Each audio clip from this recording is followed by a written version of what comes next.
जैसे कि आप लोग थंबनेल में देखे हैं, थंबनेल में क्या लिखा है श्रोडिंगर को आखिरी में कैसे पता चला अपना इक्वेशन के बारे में, आखिर में श्रोडिंगर कैसे में खोज पाया, मतलब क्या सोचा कि उसके दिमाग में ऐसा इक्वेशन आ गया।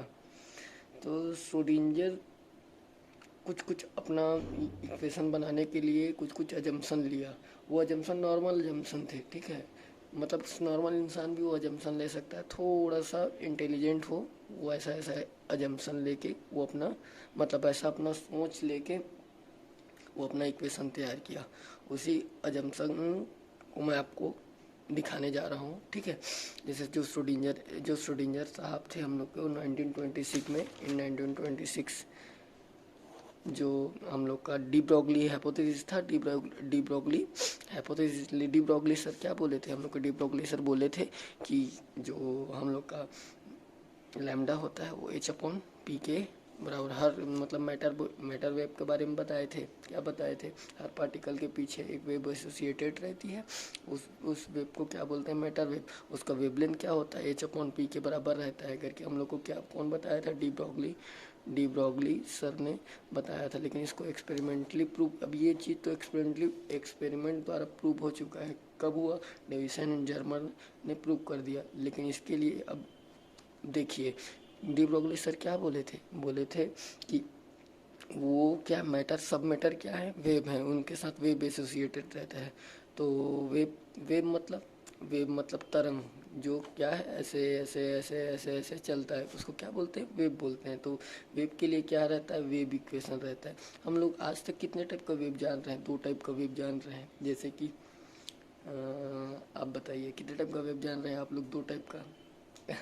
थोड़ा ध्यान से पढ़िए क्योंकि आप मतलब ऐसा श्रोडिंगर वो इक्वेशन कैसे सोच पाया ये आपको पता चलेगा इस टॉपिक में। इसको ध्यान से पढ़ेंगे तब आपको श्रोडिंगर इक्वेशन समझने में आसानी होगा, लिखने में आसानी होगा, आप कभी श्रोडिंगर इक्वेशन भूल ही नहीं पाएंगे, ठीक है। तो मैं बोलना क्या चाहता हूँ, तरंग, यहाँ पर था तरंग। तरंग कितने टाइप के रहते हैं, दो टाइप के तरंग रहते हैं। तरंग कितने टाइप के, मतलब वेव, तरंग इंग्लिश मीडियम वालों के लिए wave, there are two types of wave. तो first is mechanical wave and second is electromagnetic wave.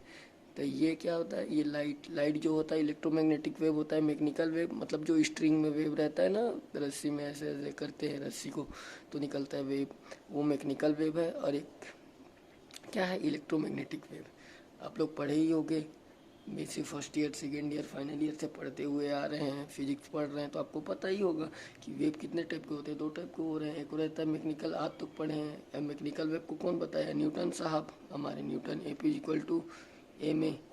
उसका सेकंड पोस्टुलेट था, उसका सेकंड जो था लॉ, न्यूटन का second law, A P equal to M ए।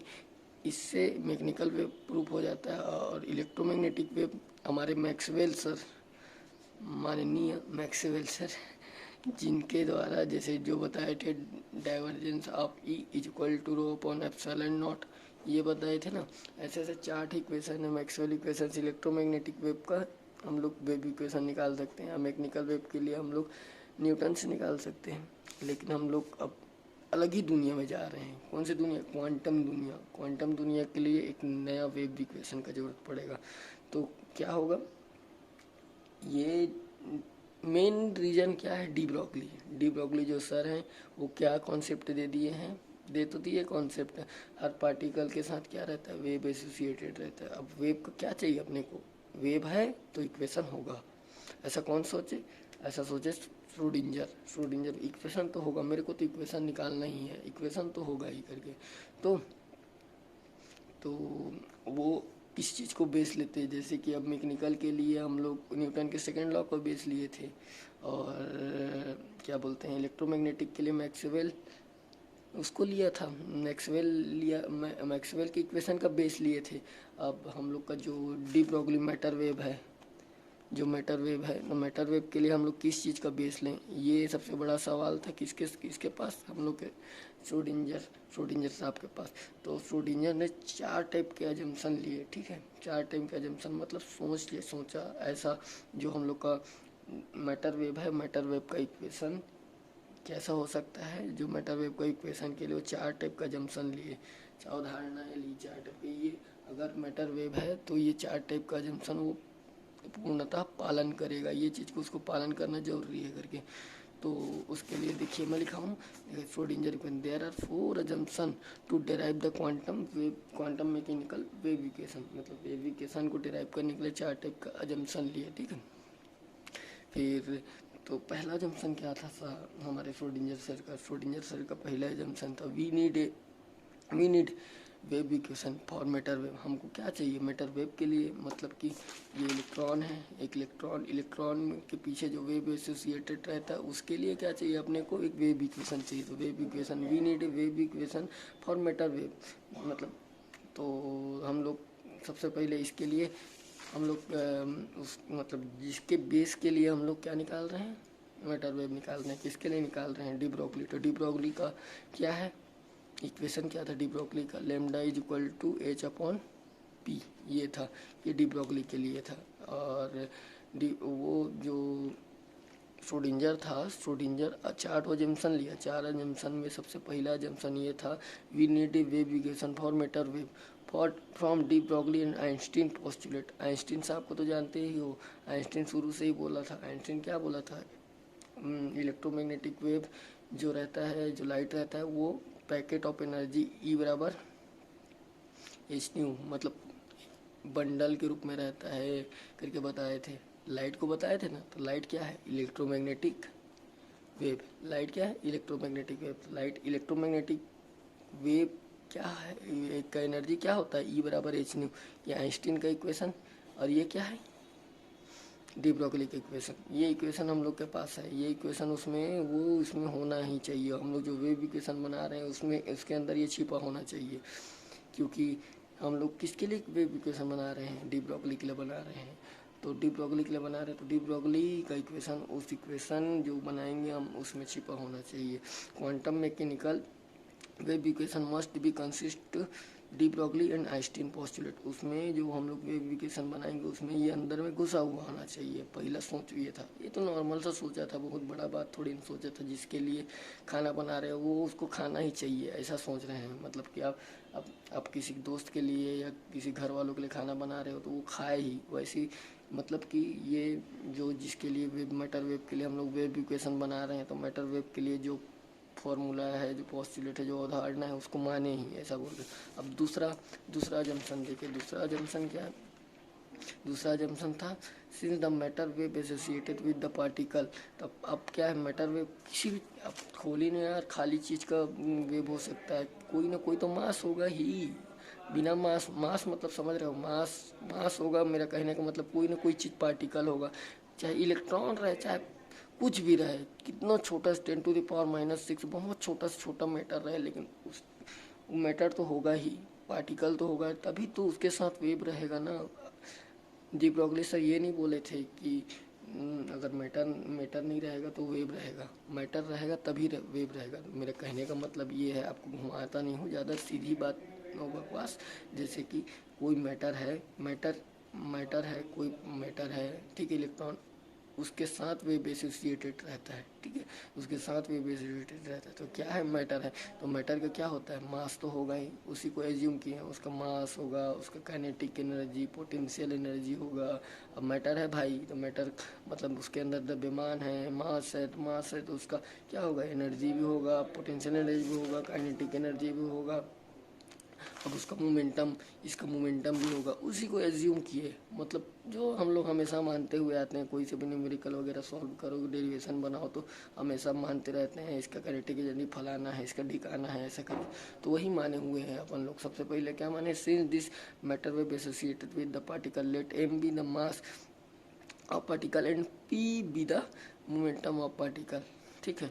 और तो काइनेटिक ई बराबर क्या होता है, ई बराबर मतलब टोटल एनर्जी, ई बराबर क्या होगा, p²/2m प्लस v, ये क्या होगा, काइनेटिक एनर्जी है और ये पोटेंशियल एनर्जी है। तो ये भी हम लोग को क्या रहेगा, श्रोडिंजर इक्वेशन में कंसिस्ट होना चाहिए, अंदर में रहना चाहिए, ये तो होना ही चाहिए इतना। जो श्रोडिंजर इक्वेशन हम लोग बड़ा सा इक्वेशन बनाएंगे, वो इक्वेशन में ये रहना चाहिए। अब ये थोड़ा सिर से ऊपर जा सकता है आपके, लेकिन मैं आपको समझाने का पूरा कोशिश करूँगा। तीसरा, देखो तीसरा जंक्शन क्या था हमारे श्रोडिंगर सर के, quantum wave equation is linear and homogeneous. इसको छोड़ो, होमोजीनियस को छोड़ दीजिए, लीनियर को समझते हैं। लीनियर डिफरेंशियल इक्वेशन रहे, मतलब लीनियर डिफरेंशियल इक्वेशन रहे ऐसा बोल रहे हैं। तो डिफरेंशियल इक्वेशन ही क्यों रहे ये सोचना चाहिए ना आप लोग को। ये देखिए मैं बताता हूँ आपको डिफरेंशियल इक्वेशन ही क्यों रहेगा। हम लोग का जो श्रोडिंगर इक्वेशन वो डिफरेंशियल इक्वेशन क्यों रहेगा, क्योंकि जैसे कि हम लोग इलेक्ट्रोमैग्नेटिक वेव इक्वेशन देखते हैं। इलेक्ट्रोमैग्नेटिक वेव इक्वेशन जो रहता है वो क्या रहता है, डिफरेंशियल इक्वेशन रहता है। और हर वेव इक्वेशन डिफरेंशियल इक्वेशन रहता है। आपको पता है मैकेनिकल वेव का भी वेव इक्वेशन निकालेंगे तो वो डिफरेंशियल इक्वेशन रहता है, और इलेक्ट्रोमैग्नेटिक का वेव इक्वेशन निकालेंगे तो क्या है, वो भी डिफरेंशियल इक्वेशन रहता है। इसलिए डिफरेंशियल इक्वेशन क्या है, दोनों में कॉमन है। तो हम लोग कभी जो नया वेव इक्वेशन निकाल रहे हैं वो भी क्या होगा, उसमें भी डिफरेंशियल इक्वेशन कॉमन रहेगा। ठीक, तो तीसरा जंक्शन को देख लेते हैं। Quantum mechanical wave equation is linear differential equation. ठीक है, लीनियर डिफरेंशियल इक्वेशन।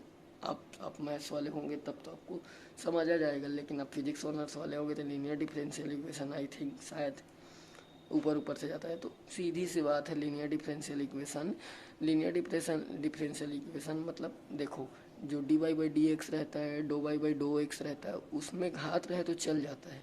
उसके साथ जो वेरिएबल का हम लोग डिफ्रेंसिएशन करते रहते हैं उसमें घात मत रहे बाबू, समझ रहे हो। मतलब कि जैसे कि अपन लोग ले लिए D Y by D X, X ले लिए, तो ये अभी इसमें कोई घात नहीं है, तो ये क्या है, लीनियर है, लीनियर इक्वेशन। ठीक है, और यही D Y by D X X square ले लिए तो इसमें क्या आ गया, घात आ गया।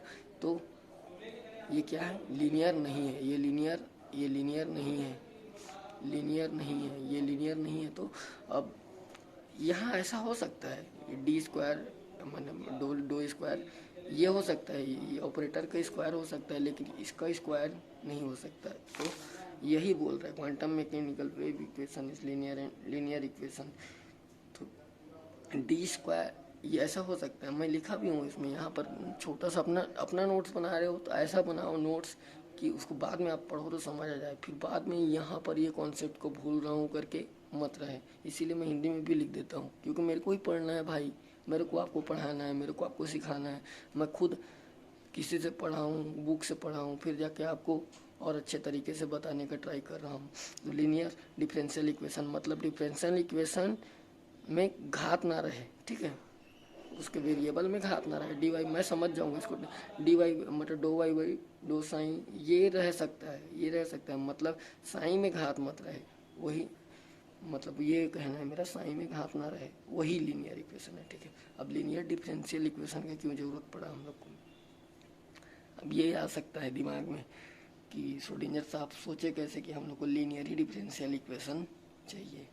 तो श्रोडिंगर जी ने ये इसलिए सोचा, देखो जो लाइट रहता है वो क्या करता है, इंटरफेरेंस करता है, डिफ्रेक्शन करता है। इंटरफेरेंस डिफ्रेक्शन जानते हो ना, जैसे कि लाइट एक साथ आते रहता है, फिर वो यार क्या बोलते हैं, दीप्त फ्रिंज, अदीप्त फ्रिंज, ब्राइट फ्रिंज वाला जो कॉन्सेप्ट नहीं रहता, उसी को बोलते हैं डिफ्रेक्शन इंटरफेरेंस। तो प्रैक्टिकल करते हैं तो आता है डिफ्रेक्शन इंटरफेरेंस। तो वैसे इलेक्ट्रॉन का भी होता है, मैटर वेव का भी होता है, क्या हो जाता है, इंटरफेरेंस होता है, डिफ्रेक्शन होता है। तो वो लीनियर डिफरेंशियल इक्वेशन का ज़रूरत पड़ेगा। क्यों सोचें, क्योंकि जो हम लोग का मैटर था उसमें क्या होता है, डिफ्रेक्शन और इंटरफेरेंस, डिफ्रेक्शन भी होता है, इंटरफेरेंस भी होता है। तो डिफ्रेक्शन और इंटरफेरेंस को समझने के लिए, डिफ्रेक्शन और इंटरफेरेंस कैसे होता है, डिफ्रेक्शन और इंटरफेरेंस कैसे होता है, एक वेव आ रहा है, एक और वेव आ रहा है, दोनों के समान कला और समान क्या रहेगी, वेवलेंथ समान आवृत्ति की रहती है, दोनों का सुपर इम्पोज हो जाता है, मतलब दोनों जुड़ जाते हैं, ये 1 ये 2, 1+2 ये दोनों जब जुड़ जाते हैं सुपर इम्पोज होता है। सुपर इम्पोज मतलब जुड़ जाएंगे, फिर एक नया वेव बनाते हैं, ऐसा वाला कॉन्सेप्ट रहता है, मतलब दो चीज़ को जोड़ना रहता है। तो इसीलिए यही चीज़ सोच के वो यही मतलब दो, उसमें भी हम लोग को जो मैटर रहता है उसमें क्या रहेगा, दो चीज़ को हम लोग को जोड़ना पड़ेगा, उसमें भी डिफ्लेक्शन होगा, उसमें भी इंटरफेरेंस होगा, मतलब दो टर्म तो होगा, C2 और C1 तो होगा। तो let us psi 1 X T and psi 2 X T be the solution of हम लोग का जो हम लोग का अभी क्वांटम मैकेनिकल वेव इक्वेशन मान रहे हैं उसका हम लोग मान लेते हैं कि सोल्यूशन साइन। अभी साइन क्या है? साइन जिंदगी भर पीछा नहीं छोड़ेगा आपका, ये रहेगा ही। बाद में समझा दूंगा साइन क्या है। साइन के बहुत सारे वो रहते हैं प्रॉपर्टीज उसकी, मतलब साइन के द्वारा हम लोग क्या क्या नहीं कर सकते, हर चीज़। पूरा क्वांटम मैकेनिकल बेस है साइन के ऊपर। साइन को आपको पढ़ना ही पड़ेगा, क्वांटम मैकेनिक्स बेस है। तो साइन है, साइन एक्स टी हम लोग का क्या है, हम लोग को जो वेव इक्वेशन निकाल रहे हैं उसका सोल्यूशन है, ठीक है। एक तो साइन 1 वाला, एक साइन 1 एक्स टी हम लोग अभी तक जो मान रहे हैं, जो एजम्पशन कर रहे हैं उसका एक सोल्यूशन है। उसका सोल्यूशन वो सोल्यूशन है। तो वो सोल्यूशन एक तो let us psi 1 X T and psi 2 X T be the solution of quantum wave equation, then the linear combination of sin 1 xt and sin 2 xt also be the solution of quantum mechanical equation। अरे कहने का मतलब 2 + 2 = 4। 2 क्या है? एक अंक है, गणितीय अंक है। ये भी गणितीय अंक है, दोनों को जोड़ोगे तो क्या गणितीय अंक आएगा। वैसे साइन और साइन को जोड़ोगे तो साइन आएगा। वैसे वेव इक्वेशन के सॉल्यूशन और वेव इक्वेशन के सॉल्यूशन को जोड़ेंगे तो क्या आएगा? वेव इक्वेशन आएगा। वही कहने का मतलब है। साइन देखिए कांस्टेंट इसलिए क्यों है कांस्टेंट, मैं बताया था आपको, क्योंकि दो टाइप के इंटरफेरेंस हो रहा है। इंटरफेरेंस होता है मतलब सुपर इम्पोज हो रहा है, सुपर इम्पोज हो रहा है मतलब दो चीज़ को जोड़ना है, तो इसलिए C1 और C2 अलग अलग कांस्टेंट लिया हूँ। ये सोल्यूशन है, ये सोल्यूशन है, दोनों को जोड़ेंगे तो एक नया सोल्यूशन मिलेगा। तो इस टाइप के जो मतलब ये वाला इक्वेशन है, मतलब कि कहने का मतलब this type equation is satisfied by linear differential equation. मतलब ये वाला जो इक्वेशन है वो लीनियर डिफरेंशियल इक्वेशन को सेटिस्फाई करना पड़ेगा। मतलब हमारे जो श्रोडिंगर इक्वेशन को यहीं से प्रूफ होता है कि श्रोडिंगर जो इक्वेशन बनेगा हम लोग को श्रोडिंगर, तो उसको क्या होना चाहिए? लीनियर होना चाहिए, ठीक है। एक एजम्पशन हो गया। अभी 1 मिनट मैं सेट कर लेता हूँ, दिख रहा? ठीक है। अब चौथा जंक्शन साहब का चौथा, थोड़ा सा और बचा हुआ है। ये समझ जाओगे तो आगे में आपको दिक्कत नहीं होगा कि हाँ कैसे सोच लिए। आपको दिमाग में नहीं आता क्या ये बड़े बड़े साइंटिस्ट तो कैसे सोच लेते हैं। और हम लोग, आपको ये भी लगता होगा, कई लोग को तो लगता है, पता नहीं, मेरे को तो लगता है क्या चीज़ खोजने के लिए बचा हुआ, सभी चीज़ तो ये सारे लोग खोज लिए हैं, कुछ चीज़ तो बचा के रखते हैं हमारे लिए भी, ऐसा सोचने के लिए होता है। चलिए ये सब छोड़िए फालतू बात। चौथा इक्वेशन क्या है? चौथा जंक्शन क्या था? In quantum mechanical wave equation there will be second order differential equation in space and first order in time. मतलब एक उसका जंक्शन था, ये सबसे अजीब जंक्शन था, ठीक है। अजीब जंक्शन क्यों बोल सकते हैं? जो हम लोग का वेव इक्वेशन है वो वेव इक्वेशन में रहेगा second order differential equation. Space मतलब एक्स, स्पेस मतलब XYZ जो लेते हैं ना यार, जमीन पोजीशन स्पेस, ठीक है, उसको बोलते हैं। स्पेस का क्या रहेगा? वो सेकेंड ऑर्डर डिफरेंशियल इक्वेशन रहेगा। और फर्स्ट ऑर्डर डिफरेंशियल इक्वेशन किसका रहेगा? टाइम का रहेगा। ऐसा बोल रहा है, मतलब डी डो वाई बाई डो एक्स स्क्वायर, और क्या बोलते हैं डो वाई डो वाई स्क्वायर बाई डो वाई स्क्वायर, और जेड का नहीं लिखा हूँ मैं, आगे जेड का भी टर्म होगा। और ये टाइम का फर्स्ट ऑर्डर डेरिवेटिव होगा। अरे ये कैसे सोचा साहब ने? ये सोचे हो आप लोग? श्रोडिंगर इक्वेशन, श्रोडिंगर सर ने ये कैसे सोच लिया? इसका भी रीजन है। इसका कैसे रीजन है? इसका रीजन थोड़ा सा लेंदी है, ठीक ना, और थोड़ा गलत सलत हुआ है, उसको इग्नोर कीजिए। लेकिन ये सोचने के लिए थोड़ा सा दिमाग लगाना पड़ा, इतना दिमाग हम लोग नहीं लगा पाते लेकिन सर ने लगाया, श्रोडिंगर सर ने, इसीलिए तभी आज हम लोग बार बार श्रोडिंगर का नाम ले रहे हैं। अपने बाप का इतना बार नाम नहीं लेते जितना श्रोडिंगर का नाम ले रहे हैं। तो लैम्डा = H/mb। हम लोग ये क्या जानते हैं? हम लोग उसके हम लोग का फर्स्ट एजम्पशन और सेकंड एजम्पशन को सोचना पड़ेगा। फर्स्ट एजम्पशन क्या था हम लोग का?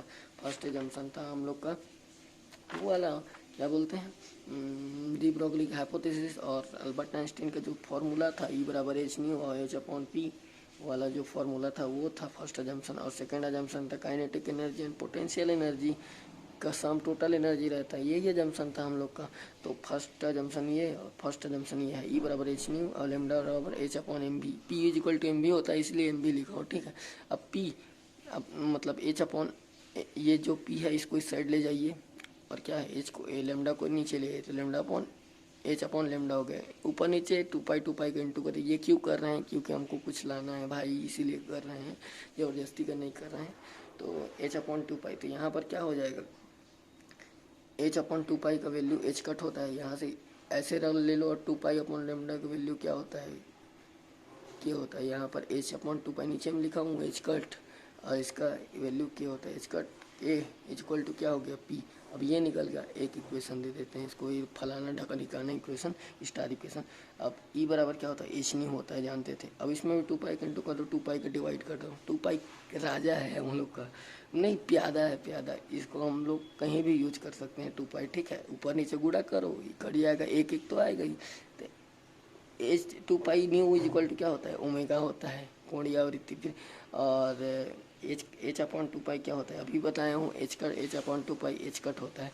तो ई बराबर क्या आ गया एच कट बाई ओमेगा, इतना आ गया। अब हम लोग का ये चीज़ तो हम लोग बना लिया। अब दूसरा चीज़ क्या है, दूसरा चीज़ बनाने के लिए हम लोग को अब चाहिए, हम लोग का दूसरा जंक्शन था, मतलब पहला जंक्शन का दूसरा पार्ट था, नहीं दूसरा जंक्शन था शायद, सॉरी दूसरा जंक्शन था टोटल एनर्जी। टोटल एनर्जी मतलब टोटल एनर्जी का अंतर रहता है potential energy and kinetic energy. Kinetic energy क्या होता है P square by 2m plus V. P square by 2m क्यों होता है आपको पता है, पी स्क्वायर बाई 2m, जैसे कि kinetic energy is equal to क्या होता है, काइनेटिक एनर्जी बराबर होता है पी स्क्वायर बाई 2m। ऐसा क्यों होता है, मैं क्यों बोल रहा हूँ काइनेटिक एनर्जी बराबर, आप लोग पढ़े होंगे 1/2mv स्क्वायर। इसमें भी ऊपर में m का इंटू कर दो, नीचे में भी m का इंटू कर दो।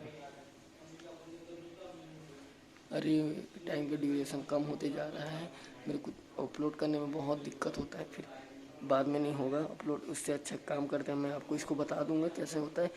इसी फॉर्मूला 1/2mv स्क्वायर से 1/2mv स्क्वायर से निकल जाता है। ये होता है काइनेटिक एनर्जी, ये होता है पोटेंशियल एनर्जी करके दोनों को जोड़ दिए। अब दोनों को जोड़े तो ई बराबर हम लोग निकाल चुके हैं। ई बराबर क्या निकाले, H cut by omega. E बराबर एच कट बाई ओमेगा लिख दिए, तो P square by 2m, P square P का वैल्यू निकाले एच कट बाई के, तो एच कट बाई के रख दिए, तो H cut by K by 2m plus V हो गया। तो एच कट का स्क्वायर के का square by 2m plus V is equal to H cut omega. इसको इक्वेशन नंबर 1 दे दीजिए। यहाँ पर तक समझ आया, ये क्या कर रहे हैं, क्यों कर रहे हैं, हम लोग को क्या चाहिए, सेकेंड ऑर्डर डिफरेंशियल इक्वेशन चाहिए, सेकेंड ऑर्डर का डिफरेंशियल इक्वेशन चाहिए, वो भी स्पेस में, और ये टाइम में फर्स्ट ऑर्डर का चाहिए। इसलिए क्यों चाहिए, कैसे सोचा, ये जानने का ट्राई कर रहे हैं। तो हम लोग लेट अस अज्यूम, फिर अज्यूम करते हैं। हम लोग जो इतना सारा झंझट कर रहे हैं, इतना सारा इक्वेशन बना रहे हैं, ये सब इक्वेशन क्यों बना रहे हैं, एक वेव इक्वेशन मिल जाए, क्वांटम मैकेनिकल वेव इक्वेशन मिल जाए, उसका एक सोल्यूशन होगा, माना कि वो साइन एक्स टी होगा, ठीक है, साइन एक्स टी सोल्यूशन होगा। तो साइन एक्स टी का जनरल फॉर्म है वेव का, जनरल फॉर्म में लिख सकते हैं साइन वेव को, sign K X minus omega T लिख सकते हैं कि नहीं, लिख सकते हैं। मैकेनिकल वेव को तो लिख सकते हैं, ऐसे जनरल फॉर्म ही है उसका। तो psi x T equal to psi K X minus omega T लिख सकते हैं। साइन अब एक बार इसको 2 बार डिफ्रेंशिएट कर दो। एक बार डिफ्रेंशिएट करेंगे तो क्या आएगा, देखिए psi x T is equal to क्या दिया है, sign K X minus omega T इतना दिया हुआ है। तो psi x T equal to इतना। अब एक बार डिफ्रेंशिएट कर दिया स्पेस के सापेक्ष, मतलब एक के सापेक्ष, तो एक्स टी एक्स के सापेक्ष कर रहे हैं, तो साइन का क्या हो जाएगा कॉस, और के क्या है, के के सापेक्ष, मतलब के में एक्स इंटू है, तो एक के बाहर आ गया, ठीक है। अब एक के बाहर आ गया, और कॉस के एक्स माइनस ओमेगा टी ये हो गया। अब फिर से एक बार और डिफरेंशिएट करेंगे तो साइन कॉस का क्या हो जाएगा, साइन हो जाएगा। एक बार और के बाहर आएगा, लेकिन इस बार कॉस का माइनस साइन होता है, माइनस साइन होगा, के का के स्क्वायर हो जाएगा, के square sine K X minus omega T. ये एक बार 2 बार डिफरेंशिएट कर दिया, ठीक है। अब 2 बार डिफरेंशिएट कर, psi K X minus omega T आया। Psi K X minus omega T का वैल्यू क्या है, साइन एक्स टी, तो minus K square equal to psi x T हो गया। और ये इतने का, इधर का साइन एक्स टी, इधर का साइन एक्स टी काट देंगे, तो मतलब ये ऑपरेटर का वैल्यू क्या हो गया, माइनस के स्क्वायर आ गया। एक एजम्पशन है ना, मतलब ये सोच एक रख ले रहा हो कि स्टार इक्वेशन देखे। अभी लास्ट तरफ आ चुके हैं। अब देखिए साइन एक्स टी को एक बार टाइम के रिस्पेक्ट में डिफ्रेंशिएट कर देते हैं, 2 बार डिफ्रेंशिएट इसको भी करेंगे। मतलब इसको क्या है, साइन एक्स टी का वैल्यू क्या है हम लोग का, साइन एक्स टी का वैल्यू था sign K X minus omega T. इसको क्या करना है, टाइम के रिस्पेक्ट, अभी एक्स के रिस्पेक्ट में किया था, अब टाइम के रिस्पेक्ट में कर रहे हैं, टाइम के रिस्पेक्ट में कर रहे हैं। पार्शियल डिफरेंशिएट 2 बार डिफरेंशिएट करेंगे तो साइन का एक बार कॉस हो जाएगा, कॉस का फिर हो जाएगा साइन, ठीक है। और ये ओमेगा क्या निकलेगा, ओमेगा स्क्वायर बाहर निकलेगा, ठीक है। ओमेगा स्क्वायर इस बार बाहर निकल गया तो क्या है, क्या आ गया, omega square sine x t आएगा, इसमें भी आएगा इस बार omega square sine minus sine x t आएगा, साइन फिर कट जाएगा, वो जो पीछे में कटा वैसे ही, तो ऑपरेटर इज इक्वल टू, ये ऑपरेटर इज इक्वल टू इतना आ जाता है। मतलब देखो del square by del t square is equal to minus क्या हो जाएगा, ओमेगा स्क्वायर। यहीं पर थोड़ा सा मेरा दिमाग, मतलब आप दिमाग लगा सकते हो। देखिए स्क्वायर का स्क्वायर है तो इस साइड भी स्क्वायर है, तो स्क्वायर को हटा देंगे तो क्या हो जाएगा, खाली operate D by by D T चाहिए अपने को, दो बाई बाई दो टी, तो खाली ओमेगा हो जाएगा। इसको एक स्टार इक्वेशन डाल दीजिए। तो अब हम लोग पहुंच चुके हैं इक्वेशन में, ठीक है। अब हम लोग काइनेटिक ये ओमेगा का वैल्यू निकाल लिए हैं, ओमेगा का वैल्यू इतना है, ठीक है। और ये के का वैल्यू कितना है, डबल डिफरेंशिएट है, और ओमेगा का वैल्यू का सिंगल डिफरेंशिएट है। अब जो हम लोग का मेन इक्वेशन था, मेन इक्वेशन कौन सा था, हम लोग का मेन इक्वेशन था टोटल एनर्जी कंजर्व रहता है। टोटल एनर्जी कंजर्व कैसे रहता है, ये H cut square K square by 2m plus V kinetic energy potential energy equal to total energy. तो यहाँ पर क्या के का वैल्यू पुट करना है, के स्क्वायर और ओमेगा, ये दोनों का वैल्यू पुट करना है। यहाँ पर H cut square by 2m, के का वैल्यू क्या है, ये इतना है, इतना का वैल्यू, और ओमेगा का वैल्यू, तभी तो हम लोग का इक्वेशन आएगा। ये तो टोटल एनर्जी वाला इक्वेशन है ना, तो टोटल एनर्जी कंजर्व रहना चाहिए हम लोग का, तो इसीलिए हम लोग को इसमें प्रूव करते हैं, इसमें पुट करते हैं।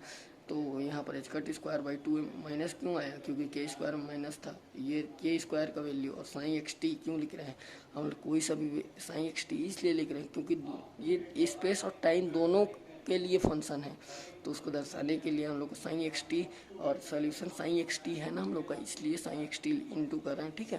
तो वी तो था ही, तो वी पोटेंशियल एनर्जी वैसे भी टाइम और स्पेस का फंक्शन रहता है, उसमें भी साइन का, इसीलिए वी साइन एक्स टी लिखे।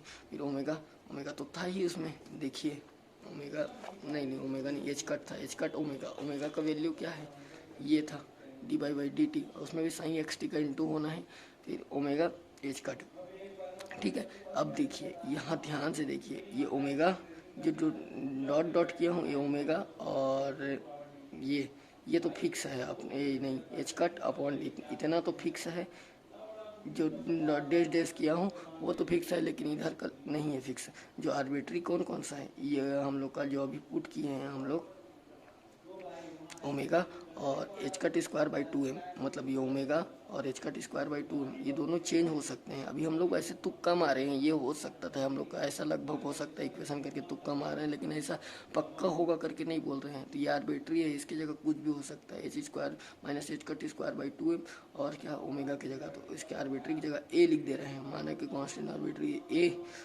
और ये डिफरेंस ये तो रहेगा ही, डिफरेंशियल डबल डेरिवेटिव तो रहेगा ही, मतलब जो इक्वेशन बनेगा वेव इक्वेशन मैटर वेव के लिए, तो उसमें ये रहेगा ही, और वी साइन तो रहेगा ही, और ये आर्बिट्री है, यहाँ कुछ भी हो सकता है, और ये क्या है, ये तो फिक्स है, ये भी रहेगा ही।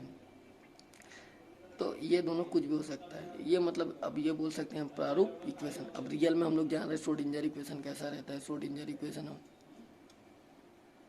इक्वेशन हम लोग का रहता है, जैसे कि रियल में श्रोडिंगर इक्वेशन ऐसा रहता है, H cut square by 2m, h cut a की जगह हम क्या है, H cut square by 2m, इतना दो square by 2x, partial differentiate है, एक्स की डबल डेरिवेटिव, फिर psi x T plus V psi x T, फिर आयोटा, बी की जगह हम क्या है, खाली आयोटा है, एच कट को इधर ले आई, d sine by D x t. अब ये रियल इक्वेशन है। अब इससे आपको क्या पता चला, इससे पता चला कि श्रोडिंगर सर सोचे कैसे थे, ठीक है। श्रोडिंगर सर ऐसे ही थोड़ी ना सोच लिए थे, नॉर्मल इंसान ही थे वो भी, हम लोग को भी कुछ सोचना रहता है और कुछ इक्वेशन देना रहता है, ठीक है।